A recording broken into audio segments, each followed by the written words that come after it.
want to be someone who won't take no for an answer. I want to be someone who's brave and bold. I'm Liz Sumner, and this is I Always Wanted To, the podcast where I interview people who are doing things that others long to do. What have you always wanted to try? Find a ruin in a jungle somewhere. Or maybe I should just go out and do good, helping people that need special care.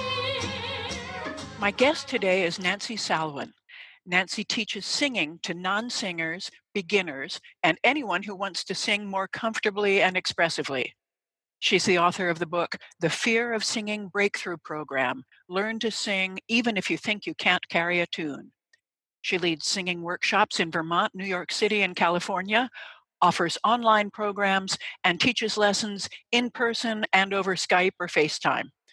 Welcome, Nancy. Hi. Hi. So tell me, how did you get into this kind of work? I always sang as a child. I grew up in New York City, and I sang, I think, both because I loved to sing and I loved music, but also as a kind of a way of putting up a protective barrier between myself and what for me I think was a pretty abrasive environment. New York City in the 60s was not very safe, and it was stressful to live there. And I think when I would find myself singing when I was walking down the street and singing, I always sang. And I took piano lessons as a kid, but it was really singing that grabbed me. And my mom was really supportive and took me to folk festivals, and they were lefties, so we went on peace marches where there was a lot of singing, and there was it was really the folk music scene that we got into. So in New York, there was a lot. Maybe you think of New York, you think of Madison Square Garden, you think of big venues, but there were a lot of really intimate venues too. And I used to also go folk dancing. And so this kind of live participatory community music making was very important to me. And when I was a teenager, I took Balkan singing lessons, which was music from Bulgaria, Croatia, and that kind of music, which involved a lot of dissonance. There'd often be somebody singing a drone note and somebody else sliding off of it, so that would create this kind of this delicious dissonance. Yeah. So anyway, I was very immersed in this world of singing, but I had an experience which really blindsided me, where I was in England actually at a folk festival, and I took a mic and I was going to sing a song, and I didn't really think much about it. And I got up there and I had such stage fright that my voice started shaking. I couldn't sing on pitch. I couldn't remember the words. It was just a very sort of surprising, and it was an experience that really changed how I felt about singing, and not in that I stopped singing, but that I really drew a line for myself that I would not ever perform. And so, but you had been performing before, or just with groups?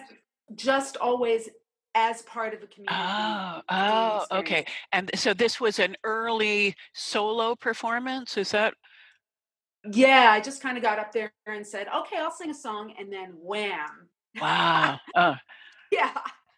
So that kind of, I think that happened. There may have been other little things that happened where I expected myself to feel comfortable and didn't. And so I really drew a line for myself. I sing for fun. I sing with one or two other people if we are singing in harmony or whatever. I'll sing in a big group. But even leading a song, I think, really sort of brought out that feeling of fear. And so I just stayed away from it. Oh. And I know. And I know it's sad. It wasn't something I gave a lot of thought to. But when I went to high school, I went to the High School of Music and Art. I was an art major at the High School of Music and Art in New York City. You're either, at least at the time I went there, you were either an art major or a music major. There was no blending of the two, which now that I think about it is ridiculous, because most of the artists I know like to sing, and most of the singers I know are musicians. Yeah, really. Yeah, they're But anyway, it never even crossed my mind, as far as I can remember, to be a music major because that would have involved auditioning. So I brought in a portfolio and Yeah. I brought in a portfolio and I became an art major. And from there, I went to the Art Students League, and then I Mhm. I ended up moving to New Hampshire and became an art major, and then I became a jewelry designer, and I became a graphic designer, and Mhm. everything was all about the visual arts. But when I had my daughter at about 35, my first kid, I just remember turning to my husband one day and saying, everything's great except I'm not singing. Mhm. And I didn't even sing. I mean, if I sang in the car with him, it was kind of subdued. There's certain friends I would sing with, and I would go to singing camps sometimes, but it Wow. it wasn't It really integrated into got my you. life. It did, and I don't know if it was just that one event, but that idea, just that this is what it is. It's like a thing you do on your own, but you can't. Wow. Yeah. Yeah. So I ended up finding. I mean, there's this whole little progression. I found Uh-huh. people in the neighborhood I asked a friend of mine who's a musician, do you know anybody who gets together and sings? Mhm. Mhm. So it turned out there were some people who were just getting together every week in their living rooms and sort of rotating from house to house. And that was really fun. And it kind of brought that back. And then I joined a women's chorus that I was part of for 7 years. And in like year 6 or 5 or 6 or something, I finally decided to go ahead and sing a solo, Mhm. Mhm. which turned out not to be a solo, but a duet. So I Mhm. auditioned and I got it. And we did this duet and had the chorus backing us up, and it was a real trip. It was so much fun, but scary, but like a rush and Mhm. awesome. And from there, I started taking guitar lessons and singing. I told my guitar teacher that I really wanted my guitar to be in service of my singing Mhm. rather than just to be about the guitar. Because when I was in high school, I actually went to high school with Bela Fleck. Do you know Oh, who Bela yeah. is? Oh, yeah. And It's Mando, right? banjo, Oh, banjo. Okay. but like jazz, Uh-huh. and Uh-huh. he's very virtuosic. Uh-huh. But he was a classmate of mine, and I took guitar lessons with him at his house as a Oh, high school cool. kid. But it was great. But it was, first of all, I was not a great instrumentalist. I didn't Mhm. really enjoy practicing, and I didn't have a lot of yeah. And but also I found it really difficult to sing and play at the Mhm. same Mhm. time. Yeah. And then I also took banjo lessons back then with a guy named Paul Brown, who was an NPR announcer. I don't know if Oh, you've ever heard of him, but he not wasn't at really. that time. Mhm. But so I had these wonderful teachers, and I played around with instruments, but kind of let all that go. But then so I went back to guitar lessons and singing with the guitar, put that together, learned how to do Mhm. that. And my teacher, who's now a very good friend of mine, actually said, I think what you need is for us to like play once a month at a coffee shop. Uh-huh. So we started doing, there's a place in King, there was a place called Bagel Works, which I Oh, don't know, but I know it well, yes. and we went every once a month on Sundays, and we played. And so gradually I kind of worked myself up to continue to have stage fright. I still have stage fright, but the thing that really a big thing that happened is I went to a camp called Village Harmony Camp out of Oh, Brattleboro. yes. Yeah, they have groups that come here to my town in Italy. To Uh, your town. yeah, yeah. Wow. Yeah, they were here about 2 years ago, and we sang with them. My chorus sang with them, but yeah. So it's kind of a dream of mine to do that, to do one of their traveling trips. But this was just a 10-day camp in Massachusetts. Mhm. We had a teacher from South Africa, a teacher doing the Republic of Georgia, Oh, wow. Huh. Georgian Uh-huh. music, and somebody doing Appalachian music. And it was just so moving to me. And I was so impassioned that on that trip back home, I remember I was driving home and I'm like, I have to change my life. That's it. I mean, I got this has to happen. And I didn't know what that would look like or what it would mean, Mhm. but I knew that I had stage fright. I knew that I was not a strong music reader. I knew that, that I had a lot of things to overcome if Mhm. I was going to make this happen. And I started incrementally. And one of the teachers from that camp ended up teaching me privately harmony lessons and song leading, how to Mhm. lead. Mhm. And so I started leading small things around town. And then I actually looked online and found that I could get a song leading training by going to an organization called Music Together, Oh, which okay. is about early childhood music. Uh-huh. And I went to that training never thinking I wanted to teach early childhood music. And it was a weekend long training, and came out of that training saying, oh my God, I have to do that. So I started teaching. That was really when I became a music teacher. I started teaching Music Together classes to families. Mhm. And a friend of mine asked me, would you give me singing lessons? And I said, sure, I'll give that a shot. And it was so fun for me, and so much fun. So then I sort of ended up, I don't even remember how I ended up doing my first workshop, but I kind of devised a workshop that used a lot of kind of improvisation techniques, as well as thoughts about how to approach songs and how to use real basic music theory to understand and bring in visual cues to help people learn how to sing and really access people's learning styles. But because I myself was so consciously dealing with my fear of Mhm. singing in public and my fears around singing, and really aware of how I was affected by my fear and how it Mhm. affected me both physically and mentally, and that that seemed like an obvious thing to deal with head on Mhm. directly, rather than to kind of just try to teach singing and somehow bypass the Yeah. whole Oh, fear part yeah. of it. Yeah, yeah.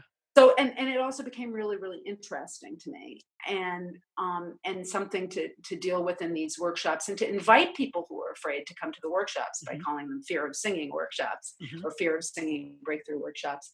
And so after the first workshop, I was just like, oh well, this is my thing. Like I've figured this out. This is my thing.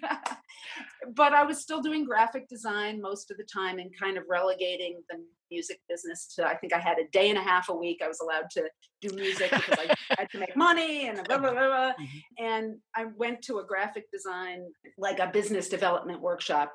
And there was just one day when I was in that meeting, and I was like something was like bubbling up inside, and I'm like, this is wrong. It's wrong. It's wrong. It's wrong. It's wrong. I don't want to be, I still do graphic design, so I don't tell my clients, but I do a little bit. Actually, Uh-huh. I love it now because I Uh-huh. only take jobs Uh-huh. that I want to take. I Yes. don't take anything I don't want to take. If it's going to Uh-huh. stress me out, I don't do it. Graphic design, I'm working with friends, helping them. It's great.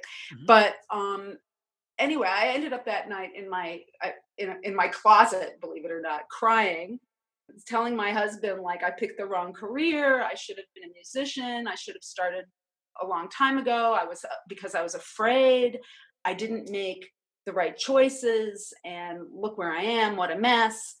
I wipe my tears up. I'm like, I don't know what I'm going to do. So I went up for a walk the next morning with a friend of mine, and I should say, I had been doing the Artist's Way program, Yep. Mhm. and I was in the second week of that program. So I'd been going through a lot of soul searching. So a lot of this stuff was at the Mhm. surface for Yep. me. Mhm. And I went for a walk with a friend, and I'm telling her my like, oh, I was so upset, and I don't know what to do, and I can't afford to be a music teacher, and blah blah blah.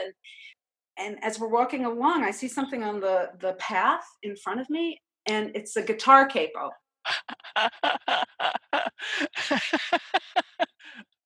Okay. Yeah. So I'm like, well, damn. I went home. I think I like canceled. I like rearranged my day. I called Music Together. I told them I want to like expand. I want to teach an intergenerational class. I want to have, as many classes I can have. I think I contacted the music department at King State to see if they had any students who they would want to refer to me, or people who could be interns for me. I don't know. I got so excited. I just said, I'm going to let the music thing just take off if it wants to take off, or if it works, and take as much as I can, and then just slip the graphic design in where I have time. And that was kind of the point at which everything kind of flipped, and I just said, this is what I got to do. So, Oh, and then that's it just felt, yeah, yeah. well, And so with the graphic design, it was always a struggle, but mhm. with the music, it's like everything lined up. there was a ton of synchronicity. And in fact, another piece of synchronicity was that the next time I picked up my Artist's Way book, the first sentence I read was, "Have you experienced any synchronicity this week?" Oh, that's awesome. Well, So, I want to yeah. acknowledge you before you continue. I want to acknowledge you for listening and for spotting the capo and having it tell you what it means and going for it. You were open to signs from the universe. So there you go. Yeah, thank you. And I'm not really a signs from the universe kind of person, Huh. Okay. but I was like, that was sort of almost like I didn't even mind making that like a conscious decision. Like that's in front of me. I'm if whether I believe or not Mhm. inside, I'm going to act like that's a sign from the universe and go with it because that's just too cool. Yeah. So, so I guess I did a lot more teaching. I did more workshops, and then at some point in there, I decided to write a book, and that's the book, Mhm. which is also has a whole online component, the Fear of Singing Breakthrough Program, Learn to Sing Even If You Think You Can't Carry a Tune. And it deals a lot with the fear part and the technical, like how do you actually learn to sing if that's not something you have an immediate aptitude for. And that ended up taking 5 years. And when I decided to do it, I was like, this is going to take 3 months. It doesn't have to be big. Blah, blah, blah, blah. It's just going to be a little thing. And it just, so 5 years. And I'm really glad I did because it's just a really good feeling to know like what I have come up with, which I think is pretty rich stuff. It's Mhm. out there now, and Yeah. it's kind of doing its job. Um, Again, kudos for getting your work out into the world in a tangible form like that. So tell me a little bit about the people that come to you. What kinds of things are holding them back? it's interesting. A lot of people who come to me have experienced and had a negative experience around singing. Not everybody, but at least I'd say half, if I was gonna.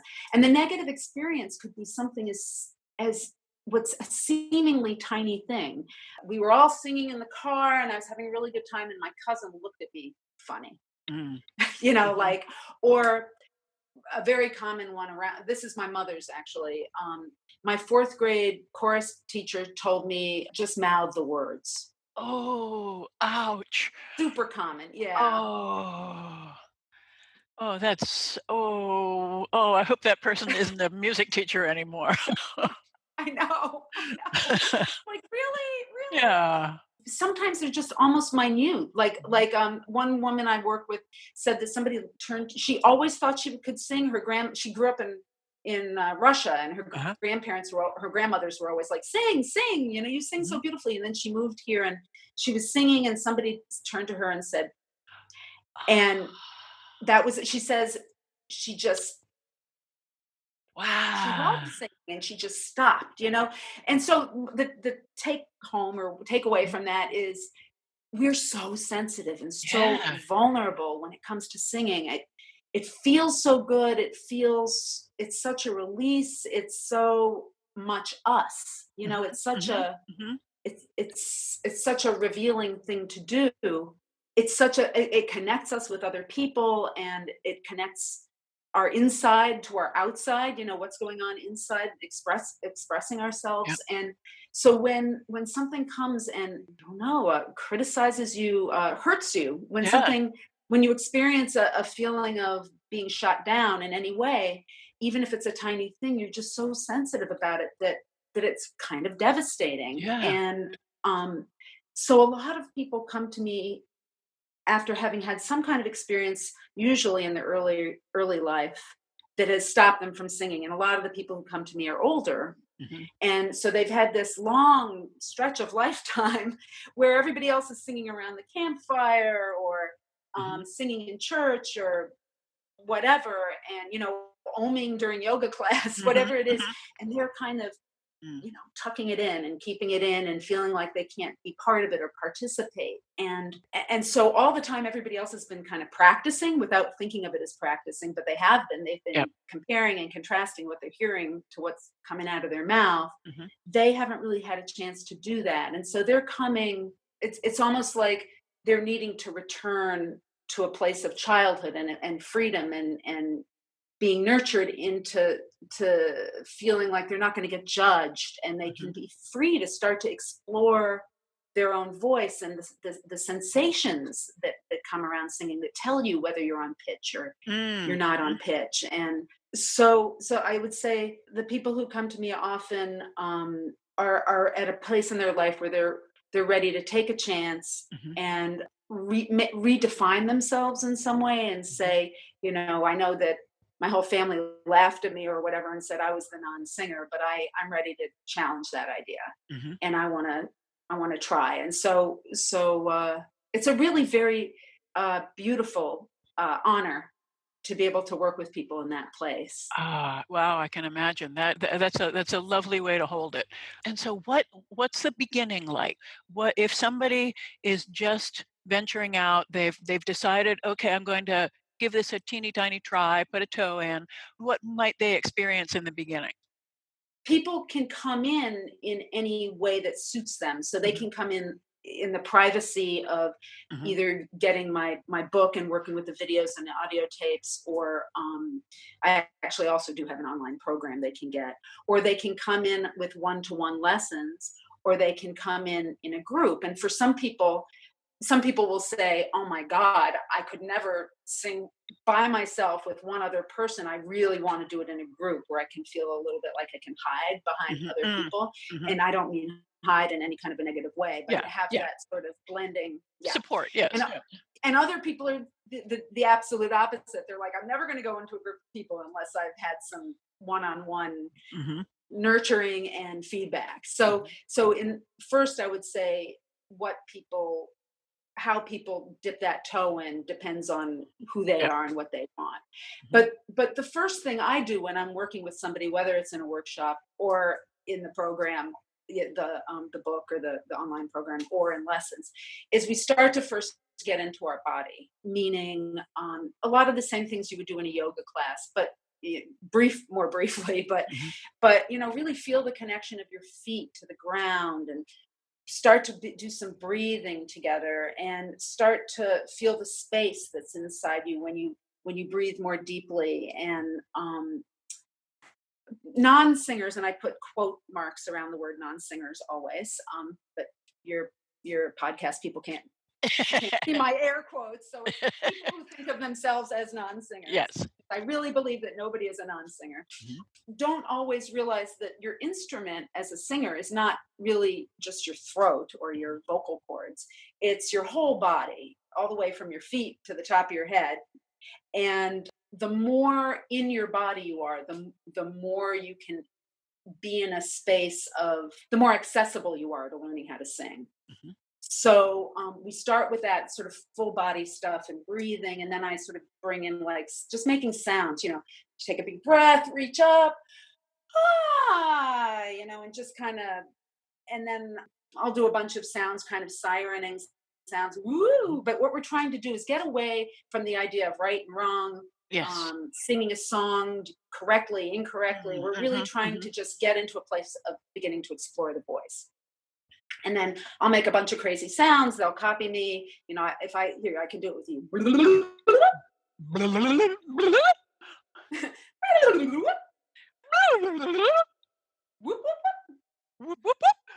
Stuff like that, Okay.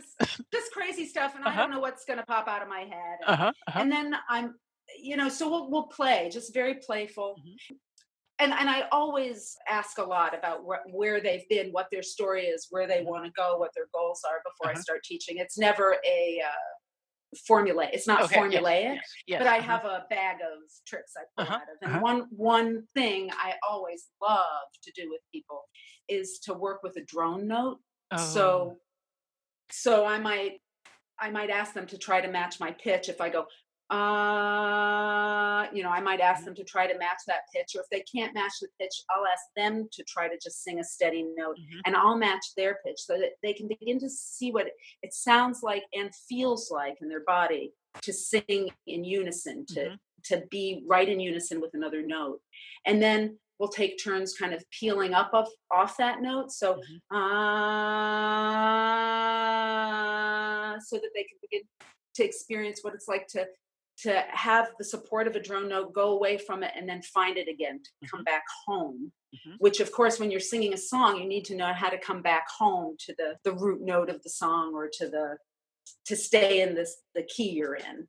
So all the things we do are so multifaceted, because they're about getting more comfortable. They're about starting to work with muscles you haven't worked with much. We talk about diaphragmatic breathing. I have a super simple way of sort of getting people to make that connection between how they're breathing and supporting with the diaphragm and singing.